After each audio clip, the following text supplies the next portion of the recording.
It's a competitive game, as ugly as it is. Well, Luke Keary is going to try and put points on the board for the Catalan Dragons on the stroke of half. This game could be absolutely crucial from one end to the other when Leeds need to get their game together. You just feel like they've got the ability to be strong. Hang on a sec, here is Essais. This may be the chance they're after. Essais trying to go the distance.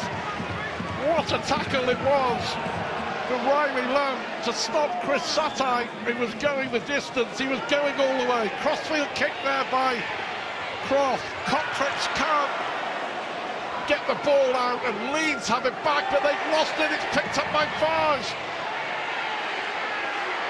Chance for Smith, and Remus Smith will stretch over and score. It was bitty, it was scrappy. There's no need to go to the video referee, and there is the try. It came with a touch of fortune, but Catalans get the try right at the start of the second half through Remus Smith. Essais nearly scored. Smith does. You don't need to worry about your attack when Leeds just give you the ball. Just say, here, come and beat us. We'll give you possession, just come and beat us. Well, the Dragons only try in their defeat at Leeds last weekend. Last one, Seguier it was at dummy half. Now it's with Farge. Farge a little chip towards the far side. And the ball comes back, comes down, and is it a try for Remus Smith? Did it come off Ethan Clark-Wood? Is that the game for the Catalan Dragons? Well, we're going to have to wait to find out. It was a teasing kick.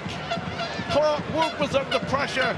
Smith may have got it second, and if he has, it'll be a winning try. The video ref, Liam Ratcliffe, Steve McNamara's side, their first win of the season. Unfortunate for Ethan Clark-Wood because he's been so good and reliable on debut.